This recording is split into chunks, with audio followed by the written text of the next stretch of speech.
What's up, everybody? How you guys doing today? My name is David DeFranco, and welcome back to another video game collection video.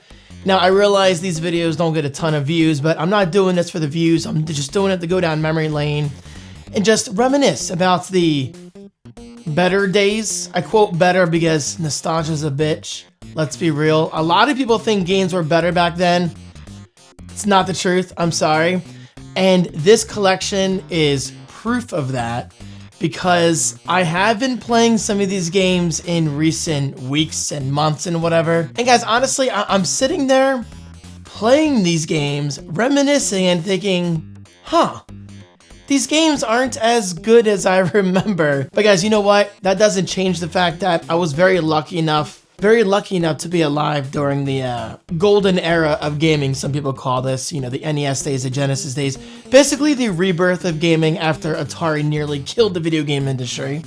Or in a way, they kind of did kill it, but the NES saved it. But anyway, guys, this is my video all about my own personal Sega Genesis collection, 32X, and even Sega CD.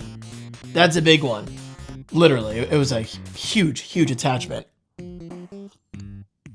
Okay, so let's jump into this. I do want to say right off the bat, guys, my Sega Genesis collection is not insanely impressive. So in other words, I have a lot more games for my Super Nintendo, Xbox 360, whatever, you know? Because back in my day, we had something called Sega Channel. There's a good chance he didn't even exist yet. No offense, but that's just how it was because I've been gaming since the 80s, guys. Anyway, Sega Channel, for those who don't know, was basically Game Pass, Xbox Game Pass back in the day, but on the Genesis. Like every month, you would get all these free games for a monthly fee, and it was fed over your coaxial cable connection.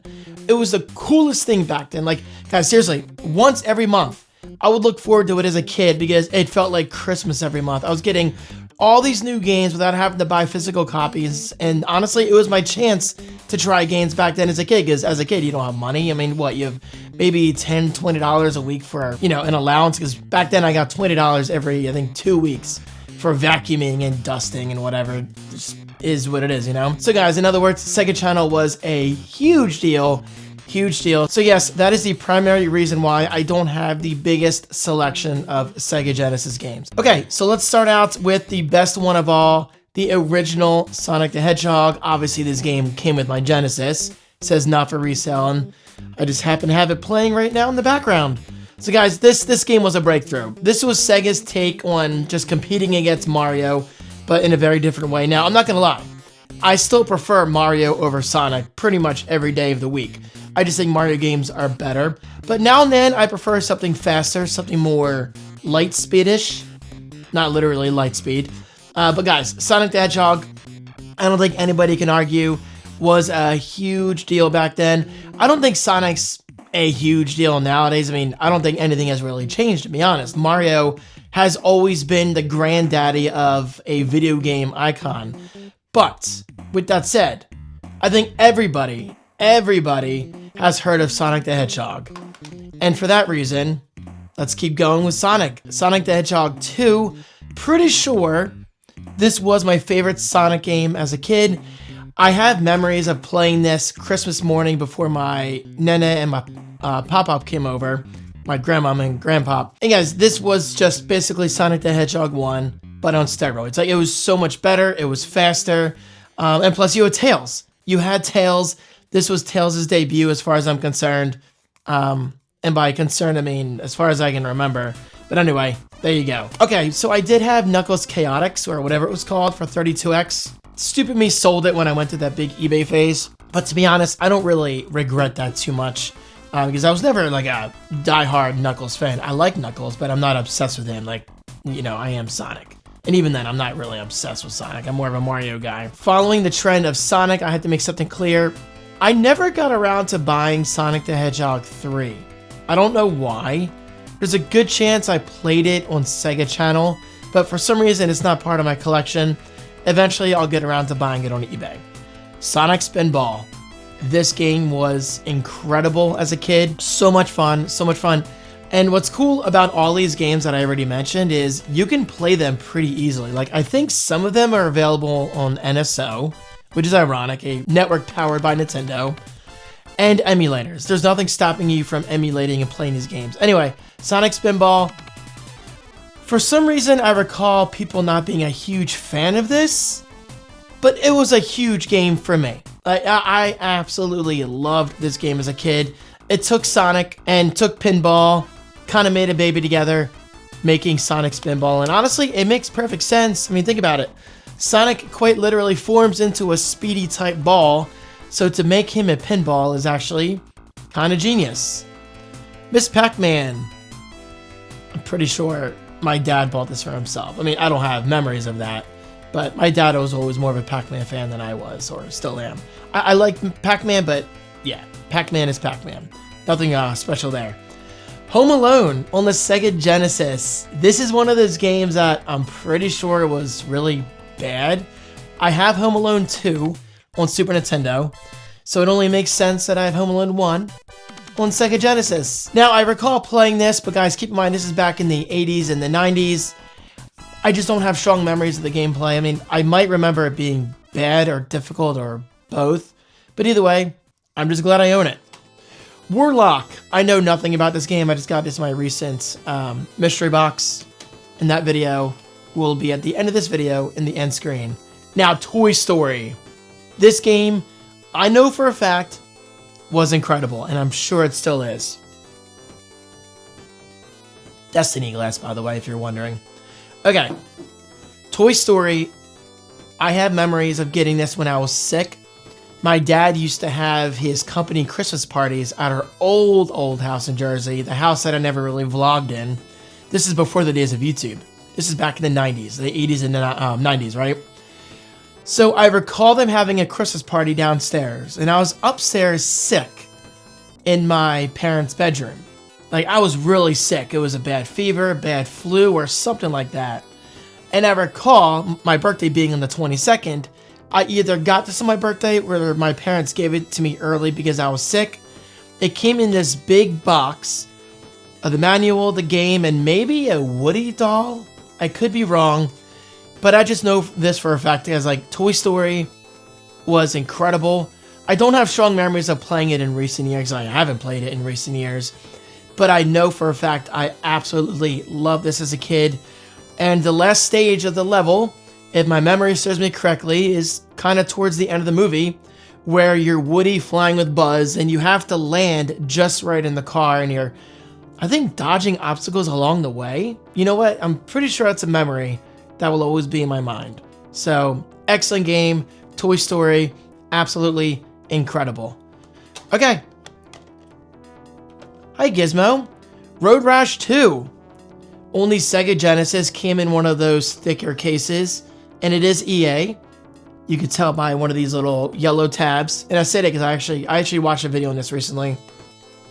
Road Rash 2, excellent game. Road Rash, on motorcycles, beating people with chains. I don't understand why nobody would like that. Wouldn't like that. Great game. Okay, speaking of not liking things, Action 52. I loved this game as a kid. It's exactly what it sounds like. It's 52 games on one cartridge, but not good games like Sonic the Hedgehog. Like, picture really bad mini games. But as a kid, I wasn't as picky back then as I am now. But even back then as a kid, I knew deep down, or maybe even on the surface, a lot of these games weren't good. But I was absolutely obsessed with games like Bonkers. And I don't mean Bonkers, the cartoon Bonkers. It was like this ball bouncing breakout style puzzle game where you had to destroy all these bricks on screen. That was definitely my favorite game out of the 52. And the rest of the games, you know what? I really have to play this soon. I have to play this. I have to try to stream it, or maybe I'll play it on this TV. This game, it was so much fun. So much fun. All right, I'm feeling lightheaded because I'm really pushing my voice right now because it's obviously not 100%. So let's pick up the pace, all right? 32X collection. Now keep in mind, I sold a couple 32X games, including Knuckles Chaotix. Hopefully I'm saying that right. and some kind of Star Trek game. I sold it on eBay as well. I should have kept it. Again, I went through this big eBay, let's sell everything around me phase, but at the same time, those games didn't really mean all that much to me. But again, there's nothing stopping me from buying those games back. So, Virtual Racing 32X. I don't have strong memories of this game, but I'm pretty sure this was a take on Sega's vision of racing with cars that are built up of these giant polygons. Think Star Fox on Super Nintendo, but on the 32X and in racing form with cars. That's the best comparison I can think of right now. Motocross. I have absolutely no memory of this game, but I'm glad I have it. And Doom. Okay, to have a PC first-person shooter game on a console back then was a big deal. So Doom 32X, I'll take it. I'll take it. And I'm sorry, my thoughts are all over the place, guys, because keep in mind, I know, I'm going to say it for like the third or fourth time. This is guys, I'm almost the 30s. I'm not that old. This is the 80s and 90s I'm talking about. Like 80s and 90s. I can barely recall what I had for dinner last night. That's not true. I had chicken and rice. It was incredible. All right, moving on. Night Trap for the Sega CD. This game is quite literally responsible for the ESRB rating system. Yes, before the days of Night Trap, we didn't have ratings on games. Like, this game is literally responsible for the ESRB. Like, that's a huge deal in itself, and I'm so honored to say that I have it for the Sega CD. And look at that, rated M for mature. This game has some graphic scenes in it regarding women. It's got violence. It's incredibly cheesy, incredibly fun. And fun fact, you can buy this on Nintendo Switch. You can buy it on Steam. You might be able to buy it on Xbox and PlayStation. I'm not sure. But I know for a fact it's on Steam and Switch. Check it out. Great game. Well, you know, great game based on memories. Corpse Killer. I don't have strong memories of this game. And fun fact, I tried to play this recently, but it said it required a 32X. And I don't have my 32X connected right now. Yeah, it's in the basement. I just don't have room for it in my entertainment center. So eventually I'll get around to trying this again. Sewer Shark. Okay, this is proof of why nostalgia can suck sometimes. Check this out. Sewer Shark, I'm pretty sure, is the game that came with my Sega CD attachment. This quite literally came with my system. And I'm saying quite literally because this is years ago in 1992. And check it out. Even back then, I was so responsible with my games, except for one of my Power Rangers copies, but we're not going to talk about that. This game looks immaculate for being, released in 1992 or close to. But Sewer Shark, let me tell you this. I actually played this recently, just a couple weeks ago, on my Sega CD downstairs in the basement. Not nearly as fun as I remember.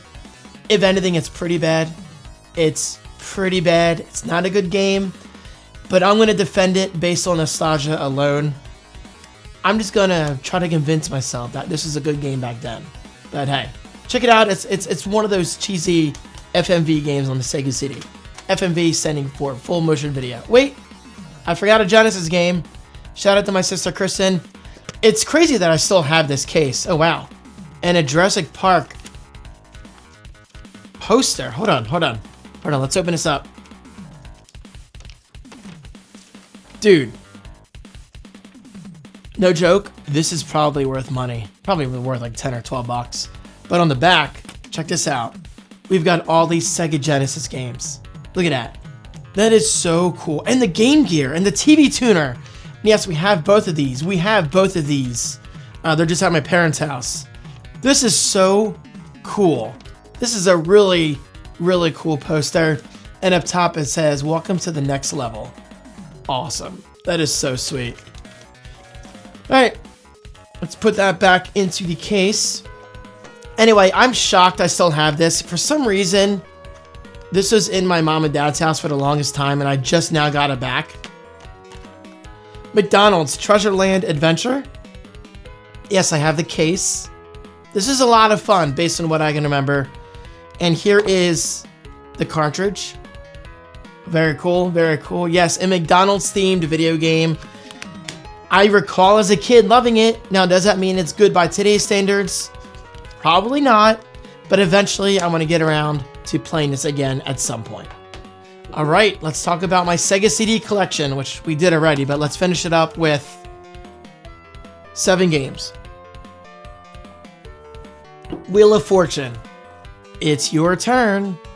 Good old Vanna White. It's Wheel of Fortune on Sega CD. And yes, I played this in the last year or two, and I made an Instagram reel about it.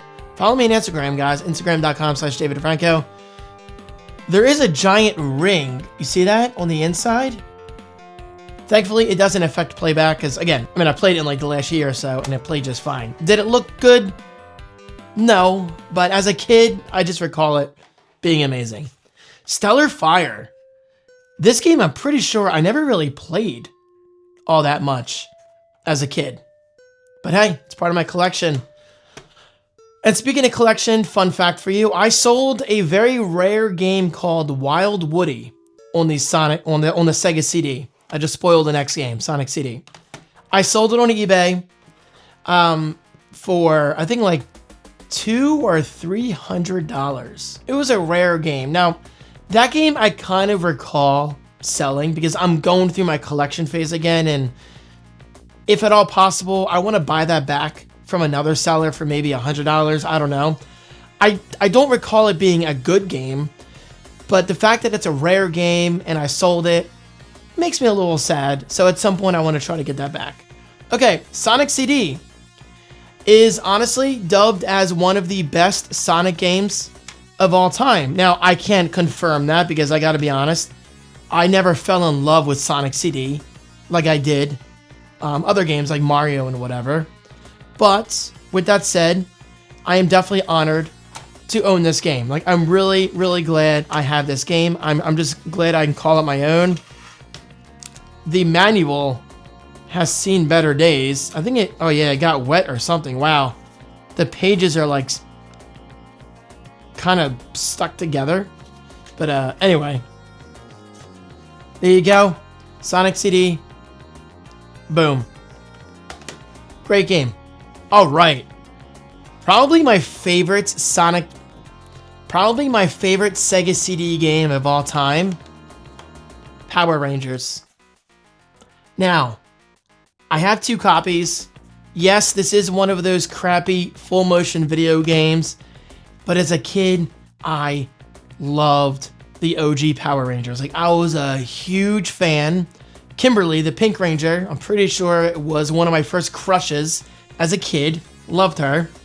Now, I have 2 copies because I recall as a kid, I had these stupid tendencies to take something perfectly good and scrape it, like scratch it for no reason. Like, deep down, I knew I was doing something wrong, but I still did it because I was a kid. I did stupid shit as a kid. I think most of us did.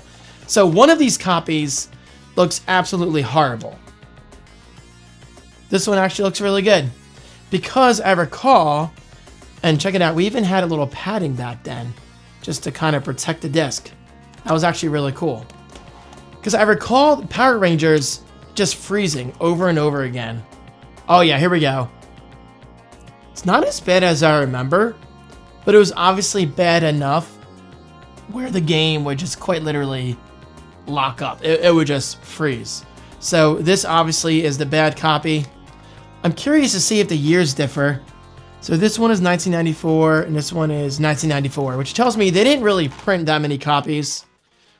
Or I don't know how that works. And yeah, the better copy does have a ring, but it never really affected playback.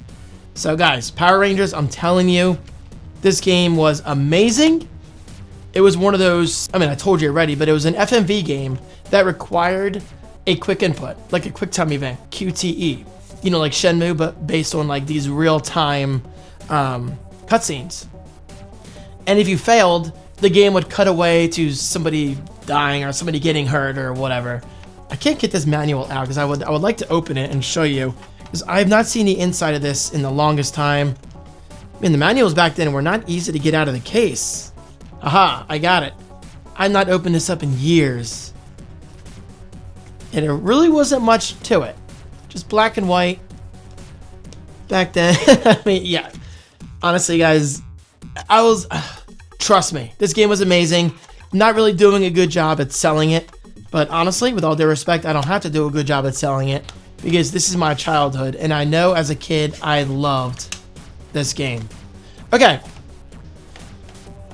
This game, I know I didn't love. MA13. This is before the days of ESRB again because of Night Trap. I mean, yeah, we had some ratings back then, but it wasn't as strict as it is now. So MA13, Microcosm? Microcosm? I don't remember anything about this game. It looks like it uses full motion video in the background. You see that? But you're kind of side-scrolling. It looks like you're side-scrolling and shooting with a full motion video playing in the background. So you know what? That's actually kind of cool. Well, the manual is thick. Why is the manual so thick? I just want to see if, as a kid, I hid anything in here. Oh yeah, look at that. That is a thick manual. Oh wow. Dude, there's I don't remember this. It's a legit story, like a little novel. Because look, if you go one page forward, yeah, chapter 2. This is a legit story. Huh. That is really impressive. And they had a note section in the back. I don't recall using the notes section in these manuals too often as a kid, except for maybe a cheat code here and there. But yeah, Microcosm, I don't know if I'm saying it right. Made by Psychnosis, I think. I'm pretty sure they used to make the Lemmings games. I could be wrong. But yeah, the disc actually doesn't look that bad. It has a few marks on it, but nothing too bad. Okay. Last game, last but not least, but speaking of nostalgia before, I'm gonna say it again, nostalgia can be a bitch, guys. I recall enjoying this game as a kid. I know I said that a lot. But even as a kid, I was always so confused as to what to do in this game. Jurassic Park, by the way. I guess I should show you. Jurassic Park on the Sega CD. Just comes apart, I guess. And here you go. There's a disc. How's the back look? Could look better. Could look worse. So this is one of those FMV games, but it was a point-and-click adventure. Okay, so here's the back of it. Again, it's a point-and-click adventure. So a few weeks ago, I played this, and honestly, even now at 40 years old, I was just confused, frustrated by the very long loading times. It's not a good game. I'm sorry, it's not a good game, but I'm glad I own it because it's Jurassic Park. It's Sega CD, and this bad game holds memories of my childhood back in the 90s.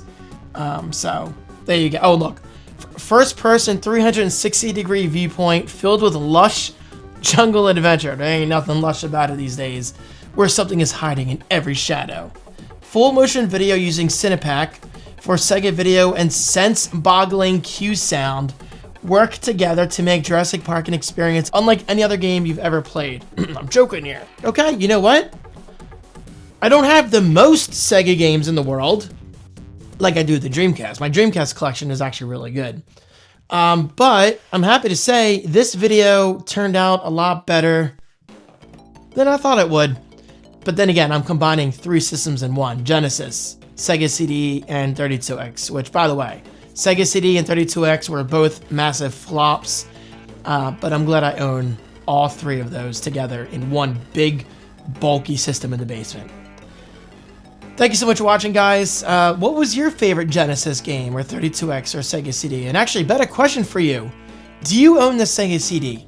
Let me know, because yeah, it wasn't the best attachment in the world, but man, the Sega CD truly holds some of my favorite memories as a kid. Power Rangers and Night Trap. What else do you need?